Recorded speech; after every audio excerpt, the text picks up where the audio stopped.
Where are the top 3 hotspots for buying your next investment property? That is what we want to cover off tonight. We have the one and only Terry Ryder of Hotspotting Australia. He is an absolute legend in the property space. You guys would know him. You would have heard him. You would have heard his business name. He's been in the game for over 40 years, and all he does all day is crunch the numbers, crunch the data, look at the infrastructure, look at the trends, look at where the property market is going so that we can jump on the capital growth train to be able to make money as property investors. And this session is absolutely no different to what you can expect from Terry on a daily basis. It is unreal. We went through so much. Why do properties grow? What causes capital growth? What are some of the rookie errors that property investors are making? How do we overcome these fears and actually look at the data that stacks up? How do we compare one region to another region to make it have sense for us? And what are those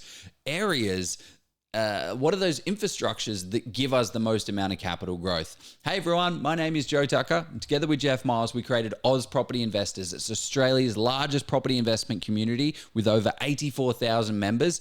And we also have the Level Up Property course, which teaches people everything that you need to know to go out there and build a scalable property portfolio. Each week we interview top property experts and unpack their wisdom. And tonight is no different. Terry Ryder is an absolute machine with over 40 years in the business. You guys are going to learn so much from it. Let's just jump in. Let's go.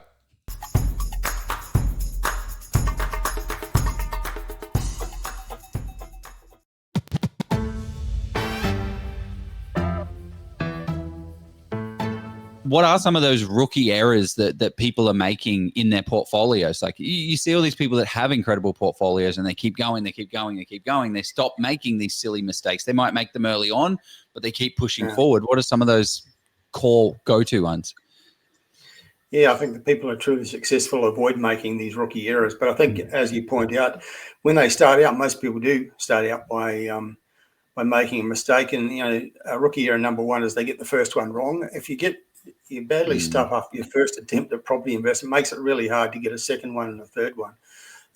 Surprising though, how many people I speak to have gone on to be successful property investment who do have a story about how their very first one or two didn't go so well because they didn't know enough and they weren't smart enough to know that they should be investing in research and good advice and having mentors and having a team of experts around them before they started spending the big money. So getting the first one wrong is a mistake that far too many people make, and it really does hinder their forward progress. Yeah.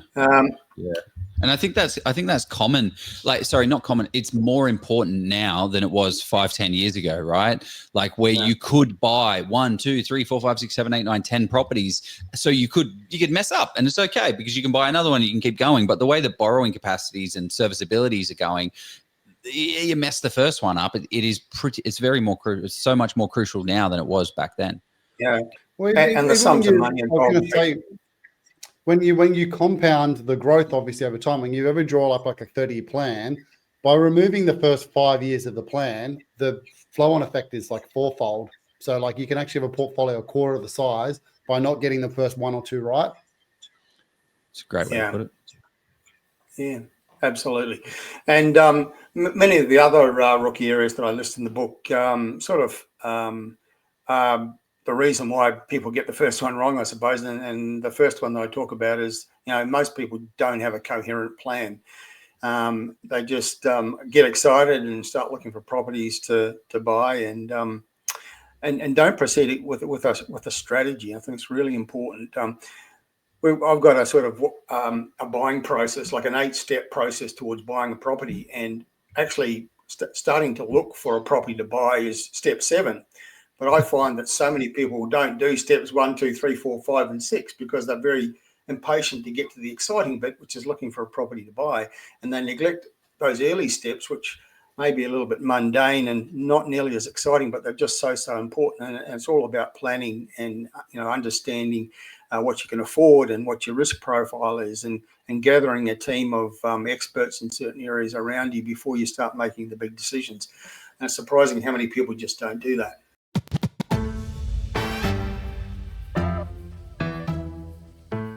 I'm just interested about property data as well, because I feel like property data now has become so much more out there as well. Like, what are your thoughts on that? Because what I'm starting to get little inklings of and starting to see a little bit is the data people just say, okay, great, this is where the data is, everyone flow here. And it's kind of like a self-fulfilling prophecy.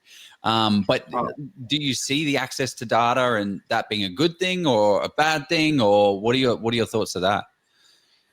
Well, there's a lot of rubbery figures out there, and there's a lot of dodgy data. And yeah, I mean, I'm sort of in my various broadcasts, I'm sort of raging against a lot of the stuff that's spat out of computers by some of the supposedly credible research companies.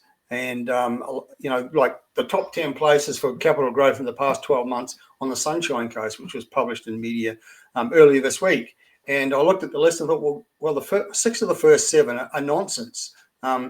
You know, distorted median prices because of a small sales sample. They shouldn't even be on the list. You know, they should filter out locations that only have sort of 10 or 12 sales in a year, because the median price data is nonsense. But this sort of stuff is being published in media all the time and put forward as credible, usable information, which it isn't. But, you know, we've got some slides there in the background, and slides 7 and 8 actually speak to the point about the data. If we could just go through to number 7. There we go. That one where are prices growing the most? Now this is I just compared just to make a point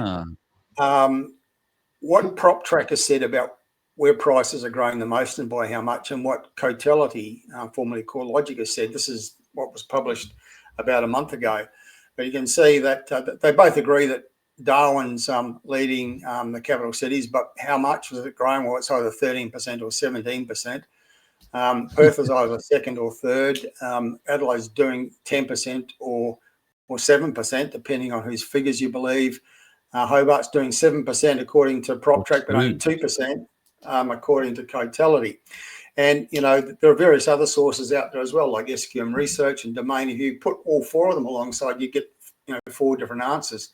And sometimes just to prove a point, I might do a Google search. What's the median house price for, I don't know, Blacktown in Sydney, for example? You'll get an answer from 7 different sources, and they'll have 7 different answers. And some will say Blacktown prices are rising, and some will say Blacktown prices are falling. But just if you could just go back to those slides again, guys. Sorry, just the next slide on has the unit prices, and this makes the point really quite graphically. On the right-hand side, Cotality says Darwin unit prices are up 13%, and PropTrack says Darwin unit prices are down 1%. So one source says they're rising at boom levels, and the other source says Darwin unit prices are falling. So how do you make sense of that? And the reality is you can't. And why the differences? Well, they all have different methodologies, but at the end of the day, it's all dodgy data, and you can't really take it to the bank. You've got to be very, very careful about just how much faith you put in these figures.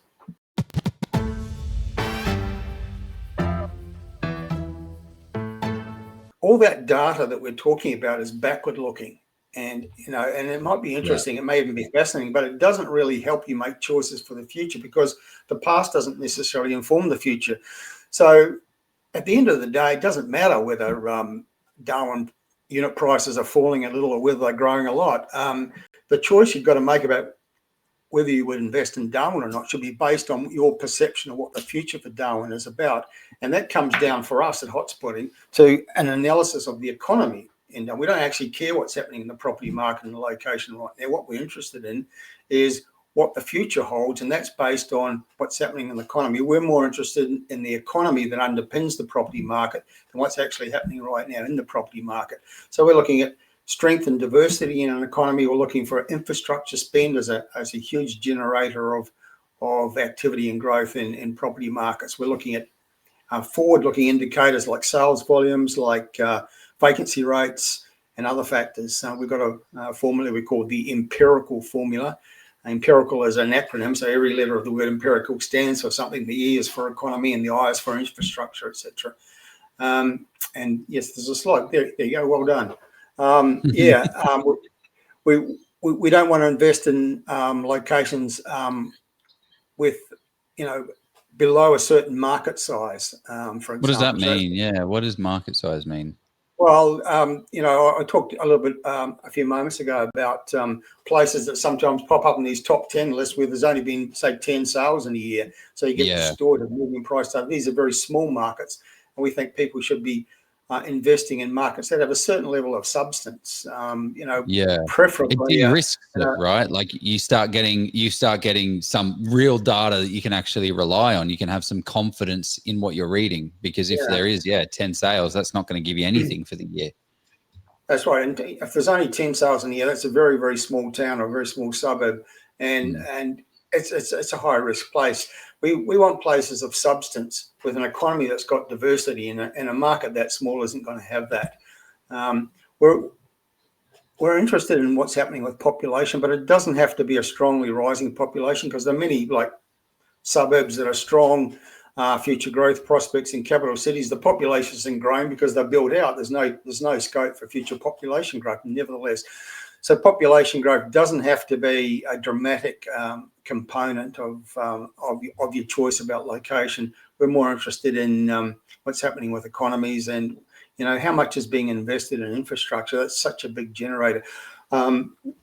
We've just recently created a new resource for the hotspotting portal, which is about the projects that are happening around Australia. A really good source of that information. And we're playing around with it today. I'm always interested in hospital projects because I think it's a huge marker of growth. And I often say to people, if you're looking for a really simple but effective formula of good places to buy, they're going to outperform. They're going to be amongst those outperformers. That why property values rise more in these areas.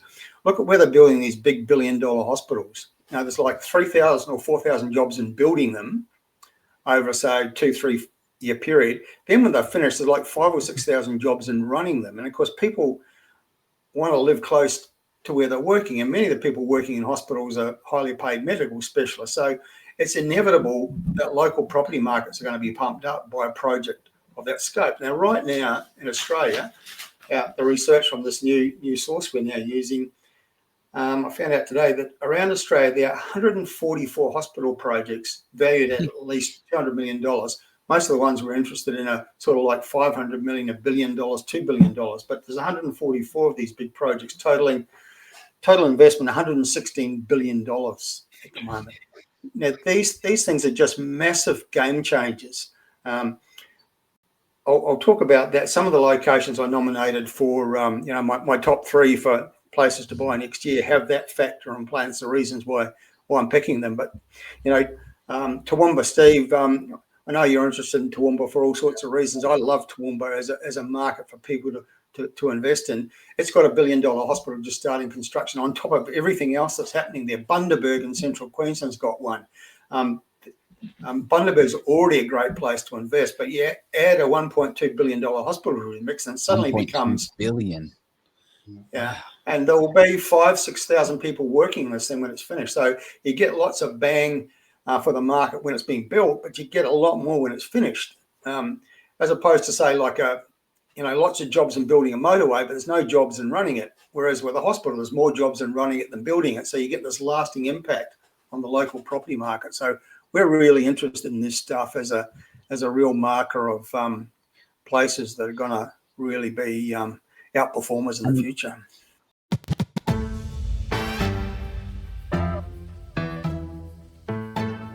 I've interviewed people who have ultimately been successful. They started out with a disaster, and just bad timing. They just bought the wrong property for the wrong price in the wrong location. And once they realised that, they got rid of it, made a bit of a loss, started again, started making better decisions. A disaster is only a disaster if you don't put it to good use, learn from it, and make sure you don't make those mistakes again. But generally, my philosophy is buy good assets and keep them, never ever sell. Of course, there's no such thing as never, but and you do get to a point in life when you do see a reason to sell things to achieve other things. But it'd have to be a really bad property for you to absolutely have to get rid of it. I think you know, most properties show some sort of growth in value, and and there are extreme examples that haven't, like mining towns like Moranbah, where median price went up to 750 and then it dropped to 150. Wow. But that doesn't normally happen in normal markets. It's very rare for that sort of thing to happen. The way Sometimes if you're patient, properties do perform. People sort of might have bought something in regional Victoria 3 years ago and it's done nothing. And I say, should I get rid of it? So it'd be a shame. You've held it for 3 years. You've been patient. It'd be a shame to get rid of it just now when that market's starting to really move. Show a bit more patience. You'll get some growth from it. Yeah, I literally had that conversation with a client last week.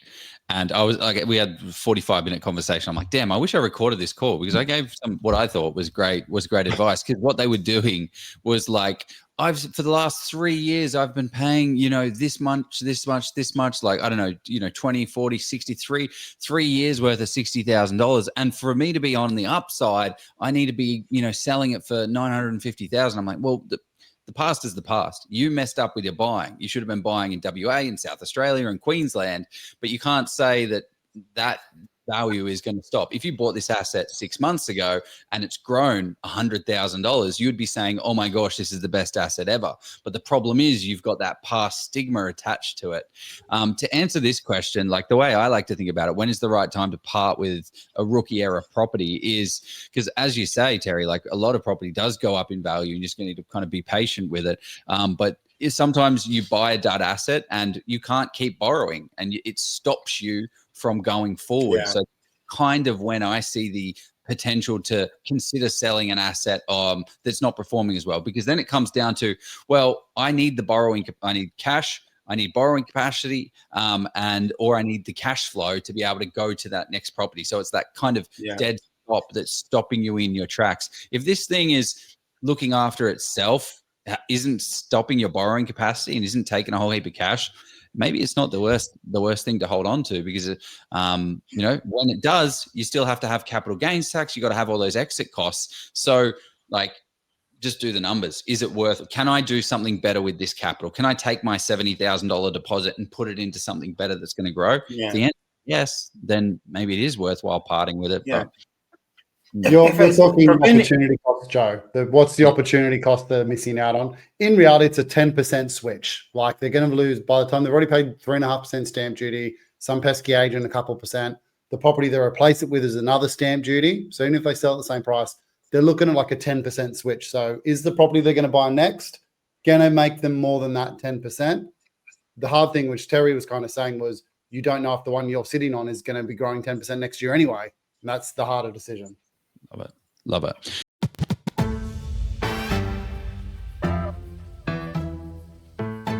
What are the 3 hotspots if I've missed them already? I would point out that, I'm not saying these are the absolute best 3 places to buy, but they're all good places to buy. They're going to do well next year and into the future, but they're indicative of major trends in the market. So one is in Brisbane. I think the Brisbane market is just going to get stronger and stronger because of the underlying factors of strong economy, population growth, big infrastructure spend. And then you got on top of that this extra layer from the 2032 Olympics. And it's also indicative of this trend that I've just recently been talking about, the rise of apartments. And I just think inner city Brisbane is just going to have so much demand in 2026. People are going to see, the Olympics is coming. The research shows that the big growth happens in the areas close to where the big venues for the Olympics are, and the big growth happens before the Olympics, not after it. It's in the lead up. And I think we're going to have, and of course, also Brisbane, inner Brisbane has so much lifestyle now. It used to be, boring, but not anymore. It's got so much happening. So I just think it's going to be a really hot market next year and beyond. Okay, next hotspot. Yeah, so we're certainly, our forward indicators are telling us that Melbourne is really starting to come back after 3 pretty crappy years, and we understand there's good reasons for that. The infrastructure spend is elevated, the population growth is strong, and the value for money is there. So Frankston is an area of Melbourne that we think is starting to do well and will do well next year and beyond. It's got lifestyle because it's many of those suburbs front the bay or close to it. Good infrastructure existing, like road and rail links back to the centre of Melbourne. There's plenty of jobs down there. Relative affordability, and but the game changer is again one of these big $1 billion hospitals that's been built there, and it's we're already starting to see some really amazing results at auctions down in the whole area. And again, we're not talking about the suburb of Frankston, we're talking about the local government area. Yeah. So there's a number of suburbs. There's 3: Frankston South, which is more upmarket, Frankston North, which is more down market, and you've got Seaford and other suburbs down there. All will benefit from all of those features, including the big new hospital. And the third one is Launceston in Tasmania, which again a market that's been pretty flat for the last couple of years. What we call second wind markets. Places like Launceston and various parts of Victoria as well. They had a bit of a sprint from say 2020 to 2022. They paused to catch their breath for a couple of years, and having got their second wind, they're starting to run again. And Launceston is second wind market. Launceston is one of those. As I mentioned, Pippa found that regional Tasmania has had the best growth in Australia for 20 years, including some very strong growth in that 2020 to 2022 period. And as I've said previously, the past doesn't necessarily inform the future, but there are some forward indicators in Launceston that we feel very comfortable with. Strong, diverse economy, big infrastructure spend, major hospital development happening there as well. But there's a $2.1 billion AI factory being established there. And I think we're going to be seeing a whole lot more of these as an infrastructure factor around Australia.